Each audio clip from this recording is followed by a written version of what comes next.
मन लग रहा था। अब तेरी सास थी तो मुझे धर्म ध्यान पूजन आदि में लगाई रहती थी। अब वो चली गई तो बस अब दिन ऐसे ही कट रहे हैं। अच्छा अब वो सब छोड़ो, ये बताओ कि खाने में क्या बन रहा है? अरे खाने से याद आया, आज मेरे को मेरे दोस्त के बर्थडे में जाना है KFC में। अरे बेटा KFC में तो सिर्फ नॉनवेज बनता है, तुम वहाँ बिल्कुल मत जाना। दादाजी मैं वहाँ खाने नहीं जा रहा, मैं वहाँ बस एंजॉय करने जा रहा हूँ। अरे बेटा कुछ नहीं खाऊंगा का क्या मतलब? अगर किसी ने जबरदस्ती भी थोड़ा सा खिला दिया तो क्या करोगे? हम जैन तो जमीन के नीचे उगने वाली चीजें भी नहीं खाते और तुम थोड़ा सा मांस खाने की बात कर रहे हो? छी छी छी छी छी। और बहू तुमने बच्चों को यही सिखाया है? एक मिनट मौसी, मम्मी ने मेरे को सब सिखाया है।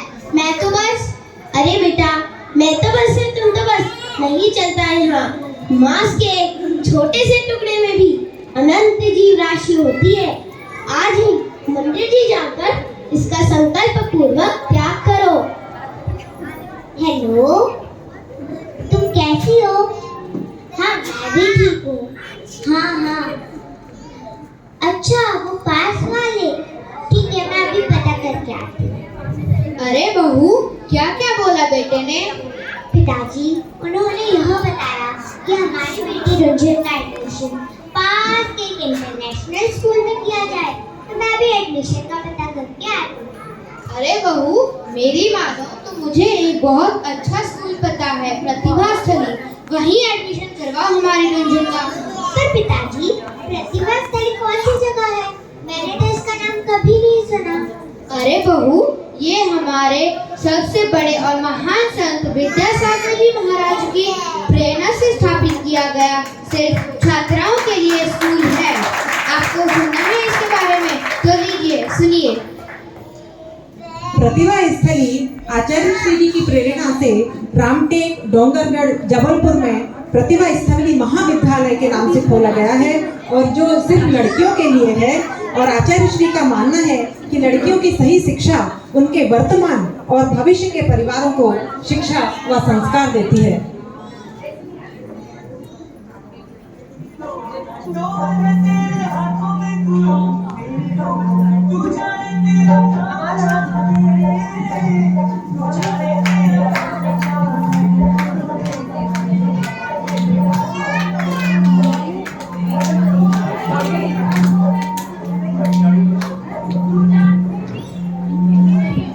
अरे आज तो हमें खरीदारी करने बाजार जाना है। चलो सब तैयार हो जाओ। अरे हाँ बहुत सारे टॉयज गेम्स खरीदेंगे, बहुत मजा आएगा।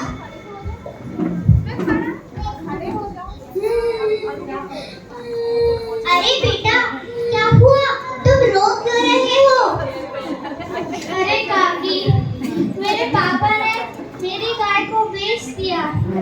मैं उसके साथ रोज सुबह टहलने जाता था और वो मेरे हाथ से रोटी भी खाती थी। मैं और मेरी गाय बहुत अच्छे दोस्त थे। अरे तुमने आपकी गाय क्यों बेच दी? मेरे पापा बोलते हैं कि वो क्या करते, वो गाय तो कुछ काम की नहीं थी, ना ही दूध देती थी और उन्हें पैसों की बहुत जरूरत थी और दाम भी अच्छे मिल रहे थे। और वो ये भी कह रहे थे कि तुम तो थोड़े दिनों में भूल ही जाओगे, लेकिन नहीं, मैं अपनी प्यारी गाय को कभी नहीं भूलूंगा। अरे आपको पता है गाय हमारी कामधेनु होती है। हाँ दादाजी मैंने भी सुना है आचार्य श्री से कि गाय हमारी धरोहर है, हमें गौवंश की रक्षा करनी चाहिए।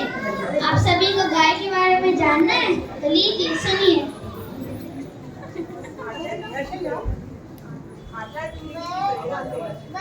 आवाज नहीं आ रही है। हेलो, आचार्य श्री जी की प्रेरणा से 60 से भी अधिक गौशालाएं देश में चल रही हैं, जहां 35,000 गर्भवती एवं वृद्ध गायों को शरण व पोषण मिलता है। आचार्य श्री जी अक्सर अपने प्रवचन में कहते हैं, गाय के बिना बैल नहीं तो कृषि नहीं, कृषि नहीं तो धान्य का उत्पादन नहीं, और धान्य नहीं तो जीवन नहीं। इसीलिए हमें सब गाय का बहुत ज्यादा हमें ध्यान रखना है।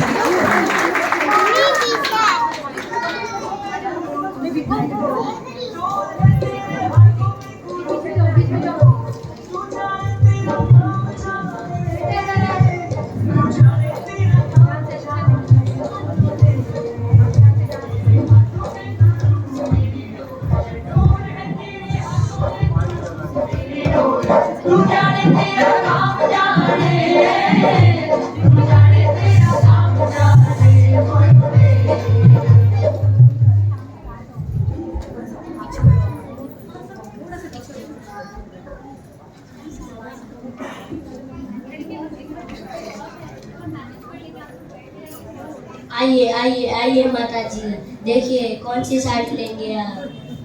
अरे भैया, कोई सादी सी अच्छी सी साड़ी दिखा दीजिए, ज्यादा चमक धमक ना हो। वैसे भी इस उम्र में ऐसा क्या पहने। माता जी ये देखिए सिल्क एवं कांचीपुरम की साड़ियाँ एकदम सोबर लगेगी आप पर। मौसी जी, हथकरघा नहीं दुकान पर नहीं मिलता क्या? हथकरघा अहिंसक होता है मौसी जी, हमें वही लेना चाहिए। अरे बेटा, ये अहिंसक कपड़े से क्या मतलब? सारे कपड़े अहिंसक ही होते हैं। नहीं मौसी जी, आपको हथकरघा के बारे में जानना है ना, तो लीजिए सुनिए।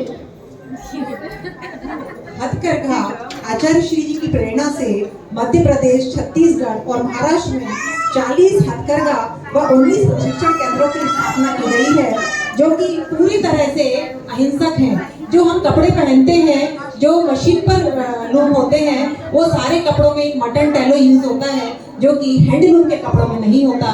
तो हमें मंदिरों में तो कम से कम जितनी भी धोतियाँ जो भी हम यूज करते हैं, वो सारे हथकरघा के होने चाहिए।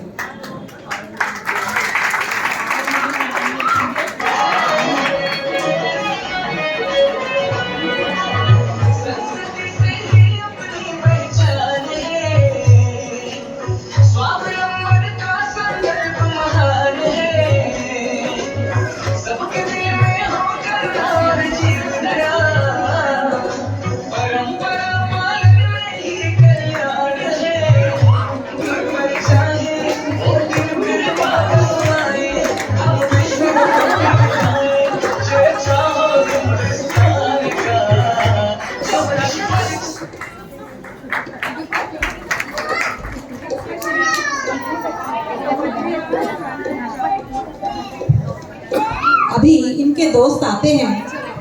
अरे स्पर्श, आओ आओ। दादाजी, ये मेरा दोस्त स्पर्श है। आज इसका सेमिनार है, इसलिए वो हमारे घर आया है। जय जिनेंद्र। अरे अरे संजय, आओ भाई आओ। कैसे हो?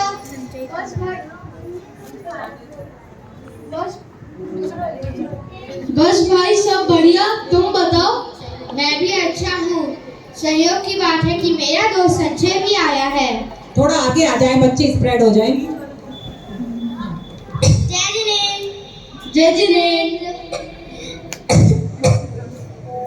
अरे लगता है हमारी रुंझन बीमार हो गई है, उसे बुखार लग रहा है, खांसी भी बहुत आ रही है। हाँ पिताजी, इसको तो बहुत तेज बुखार है। मैं इसको अभी जाकर एंटी एलर्जिक दे दूँ। आंटी जी, रुंझन की तबीयत ठीक नहीं लग रही है, उसे सर्दी खांसी हो रही है। आप मेरी बात मानिए, जब तक कोई इमरजेंसी ना हो, आप उसे आयुर्वेदिक चीजें ही दीजिए। पैरासीटामोल या एंटी एलर्जिक मत दीजिए। आप उसे पूर्णायु की दवाइयाँ दीजिए। मेरे पास तो हमेशा सर्दी खांसी की दवाई होती है। पर बेटा, पूर्णायु क्या होता है? मैंने इसका नाम तो कभी नहीं सुना। आप पूर्णायु के बारे में जानना चाहती हैं? तो लीजिए, सुनिए।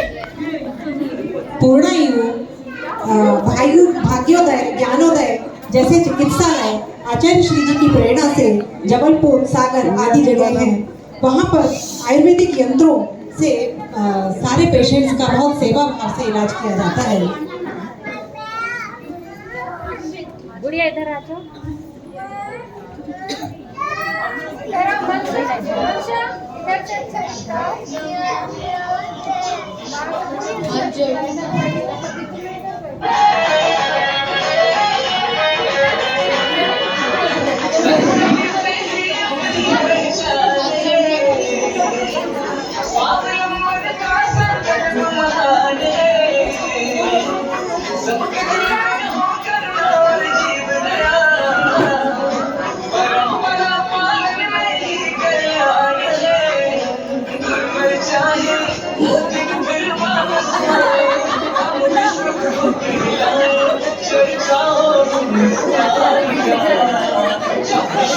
बंद कर रहे थे। अरे बेटा स्पर्श, आपने जो स्पीच सेमिनार के लिए तैयार की है वो एक बार पढ़ के तो सुनाइए। जी दादाजी, मेरी स्पीच भारत के उज्जवल भविष्य के योजनाओं के बारे में है। लीजिए सुनिए। Our country India is a developing country. We have young generations and youth is the power in the future of this country. अरे बेटा रुको, बार बार इंडिया इंडिया कहते हो, ये सही नहीं है। हमारे आचार्य श्री विद्यासागर जी महाराज भी यही कहते हैं, भारत को भारत ही बोलो, अपनी संस्कृति बचाओ। यदि भारत का भविष्य बनाना चाहते हो तो भारत को भारत बोलो, इंडिया नहीं। यदि हम थोड़े थोड़े लोग ही शुरुआत करेंगे तो वह दिन दूर नहीं जब पूरा विश्व हमारे देश को भारत के नाम से जानेगा। जी दादाजी, बहुत अच्छी बात आपने कही। ये मैं अपनी सेमिनार में जरूर रखूंगा। और हाँ, एक और बात, मेरे मम्मा पापा कह रहे थे उन्हें आप लोगों के साथ तीर्थ क्षेत्र जाना है, कहीं ज्यादा दूर भी नहीं। तो हम एक काम करते हैं, हम अमरकंटक जा सकते हैं। वहाँ पर और ऐसी बहुत सारी जगहों पर आचार्य श्री के मार्गदर्शन से बहुत अच्छा जीर्णोद्धार हुआ है। क्या आप हिंदी भाषा और जीर्णोद्धार के बारे में जानना चाहते हैं? तो लीजिए सुनिए।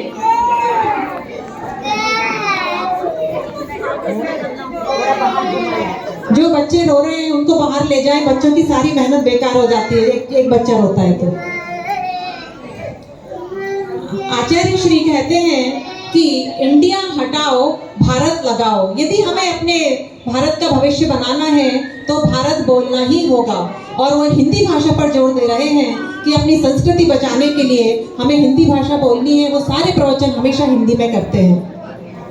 और श्रावकों ने इसी बात से प्रेरित होकर 1 करोड़ हस्ताक्षर अभियान चलाया है। तो हम सभी इससे जुड़े और उसमें भाग लें।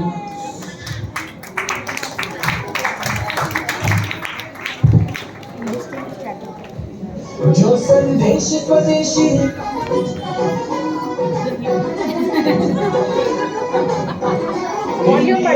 भारत बोलो जिनका माइक रख देना चाहिए, जिनको अपनी हिंदी भाषा पर अभिमान है। जो संदेश स्वदेशी अपना होगा कहे रहे, भारत भाषा जिनका वरदान है।